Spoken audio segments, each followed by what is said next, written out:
ఎన్నికల ప్రచార కార్యక్రమంలో భాగంగా తణుకుపట్నం 2వ వార్డులో ఇంటింటికి ప్రచార కార్యక్రమం నిర్వహించడం జరుగుతుంది. ముఖ్యంగా 2వ వార్డులో ఈరోజు స్థానికులు మా దృష్టికి అనేక సమస్యలను తీసుకురావడం జరుగుతుంది. ముఖ్యంగా పారిశుద్ధ్య సమస్య కానీ అదేవిధంగా డ్రైనేజ్ వ్యవస్థ కానీ ఈ వార్డులో ఉన్నటువంటి సమస్యలు మా దృష్టికి తీసుకురావడం జరుగుతుంది. రాబోయే రోజుల్లో తెలుగుదేశం, జనసేన, బీజేపీ కూటమి అధికారంలోకి వచ్చిన తర్వాత ఈ వార్డులో ఉన్నటువంటి సమస్యలన్నింటినీ కూడా పరిష్కరిస్తామని హామీ ఇవ్వడం జరిగింది. అలాగే ముఖ్యంగా ఈరోజు ఇక్కడ స్థానికంగా మంత్రిగా ఉన్నటువంటి కారుమూరి నాగేశ్వరరావు గారు 5 సంవత్సరాలుగా పారిశుద్ధ్యాన్ని పూర్తిగా నిర్లక్ష్యం చేసి మున్సిపల్ కౌన్సిల్ లేకుండా ఆయనే పరిపాలన సాగించాడు. ఆయనే మున్సిపల్ అధికారులు రోజు కూడా ఆజ్ఞలు వేసేవాడు. ఆయన అన్ని రకాలుగాను కూడా ఏ పనులు కావాలన్న మున్సిపాలిటీలో ఆయన ఆజ్ఞల మేరకే ఆయన స్విచ్ నొక్కితేనే జరిగే పరిస్థితి ఉండేది. కానీ ఇక్కడ ప్రజల బాగోగులు, ప్రజల సంక్షేమాన్ని, ప్రజల జీవన ప్రమాణాలు మెరుగవడానికి మాత్రం ఆయన ఒక్క పని కూడా చేసింది లేదు. మున్సిపాలిటీని పూర్తిగా ఆయన అభివృద్ధికి, ఆయన సొంత అభివృద్ధికి వాడుకున్నాడు తప్పితే అన్ని రకాలుగాను కూడా ప్రజల్ని పూర్తిగా నిర్లక్ష్యం చేసి ఈరోజు చెత్త పన్నులు కానీ ఇంటి పన్నులు కానీ పెద్ద ఎత్తున వేసి ప్రజలందరినీ కూడా తీవ్రమైనటువంటి ఇబ్బందులకు గురి చేసినటువంటి పరిస్థితి మనందరం కూడా చూడొచ్చు. అలాగే ఈరోజు రైతులకి వరి పంట కూడా చేతికొస్తున్నటువంటి పరిస్థితి ఉంది. ఈరోజు రైతుల పంట కూడా ఈరోజు నిన్న మంత్రి గారు గ్రామం వెళ్ళి రైతులను అడుగుతుంటే వాళ్ళు చెప్తారు ఎంతకు అమ్ముతున్నారయ్యా అంటే 1250 రూపాయలకి అమ్మేసామని అని చెప్పాడు. అంటే ఒక స్థానిక ధాన్యం సేకరణ మంత్రిగా ఉండి రైతులకు సంబంధించినటువంటి ధాన్యానికి ఎంఎస్పీ కూడా కొనటం లేనటువంటి పరిస్థితుల నుంచి ఈరోజు మనం పూర్తిగా గమనించవచ్చు. అది పూర్తిగా వీడియోలో క్లియర్ కట్గా కనిపించింది.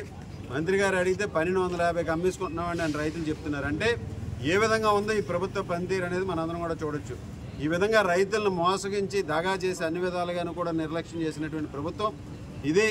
అన్ని విధాలుగాను కూడా ఈరోజు రైతులకు రావాల్సినటువంటి ముఖ్యంగా ధాన్యం సేకరణకు సంబంధించి ఈరోజు ప్యాడీ ప్రొక్యూర్మెంట్లో అవకతవకలతో ఈరోజు ఇక్కడ పండించినటువంటి ధాన్యాన్ని ఎక్కడో ఆకివీడులోనో పాలకొల్లోనో అమ్ముకోవాల్సినటువంటి దుస్థితికి రైతుని తీసుకొచ్చారు. కనీసం వాళ్ళకి ట్రాన్స్పోర్టేషన్ సకాలంలోకి రాదు, రైతులకు రావాల్సినటువంటి డబ్బులు సకాలంలోకి రావు. ఈ విధంగా తీవ్రమైనటువంటి ఇబ్బందులకు గురి చేశారు. అదేవిధంగా యాంత్రీకరణకు సంబంధించి గతంలో తెలుగుదేశం ప్రభుత్వంలో సబ్సిడీ మీద యంత్రాలు ఇస్తే వ్యవసాయ యాంత్రీకరణకు సంబంధించి పరికరాలు అందించేవాళ్ళం, అదేవిధంగా టార్పాలిన్లు అందించేవాళ్ళం. ఈరోజు ఈ ప్రభుత్వం వచ్చిన తర్వాత పూర్తిగా 0 సబ్సిడీ కూడా ఈరోజు 0% సబ్సిడీ మీద ఇచ్చినటువంటి పరిస్థితి లేదు. అన్ని విధాలుగాను కూడా ఈరోజు రైతులు దగా చేసినటువంటి ప్రభుత్వం. అలాగే ఈరోజు 0.25% ఇంట్రెస్ట్ అని చెప్తున్నారు. వడ్డీ కూడా లేకుండా రైతులను ఇబ్బంది పెడుతున్నటువంటి వడ్డీ కూడా రైతులకు అందకుండా చేసినటువంటి ప్రభుత్వం. ఈ విధంగా రైతులకి అందరికీ కూడా పూర్తిగా రైతులు నిర్లక్ష్యం చేసినటువంటి ప్రభుత్వం ఈరోజు మంత్రిగా ఉండి రైతులను దుర్భాష ఆడటమే అలవాటుగా మారిపోయినటువంటి మంత్రి ఇక్కడ. గతంలో మొలకలు వచ్చినాయని అడిగితే వెర్రిపప్ప అని దానికి బుజ్జికన్నా అంటామని చెప్పి నిర్వచనం ఇచ్చాడు. ఈరోజు మంత్రి గారు మరలా మనందరం కూడా మీడియాలో మాట్లాడలేనటువంటి మాటని ఒక రైతుని ఈరోజు అవహేళనగా మాట్లాడటం అనేది క్షమించరానటువంటి విషయం. ఈరోజు మంత్రికి అధికార మదంతో ఈరోజు డబ్బు సంపాదించామనే ఒక అహంతో పూర్తిగా పేదలన్నా మా రైతులన్నా ఒక నిర్లక్ష్యంగా మాట్లాడటం, వాళ్ళ రైతులను అవహేళన చేయడం ఈయనకి పరిపాటిగా మారిపోయింది. ఈరోజు అటువంటి రైతుని ఈరోజు మరలా ఇదివరకు ఏదో అనేసాడంటే వేరు. ఆ రోజు రైతుని తిట్టిన తర్వాత మళ్ళీ నేను రైతును అనలేదు, అగ్రిగోల్డ్ బాధితుని అన్నాను అంటాడు. అలాగే ఈరోజు స్పష్టంగా మరలా రైతుని కూడా అవహేళనగా మాట్లాడి ఈరోజు అధికార మతంతో ఈయన ఈరోజు ప్రజలందరూ కూడా బుద్ధి చెప్పే రోజులు మరొక 20 రోజుల్లో ఈయన ఇంటికి పంపించే కార్యక్రమం ఈ నియోజకవర్గ ప్రజలందరూ కూడా తీసుకోవాలి.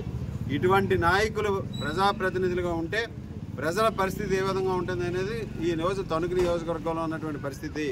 ఈరోజు అన్ని విధాలుగాను కూడా అధికారం చేతికి వస్తే మంత్రి పదవి వచ్చిందని చెప్పి అహంకారపూరితంగా ఒళ్ళు తెలియకుండా ఈరోజు పేదల్ని ప్రతి ఒక్కరిని కూడా నోరు పారేసుకోవడం అలవాటుగా మారినటువంటి ఈ మంత్రిని ఈరోజు ఈ నియోజకవర్గ ప్రజలందరూ కూడా ఇంటికి పంపించడానికి సిద్ధంగా ఉన్నారు.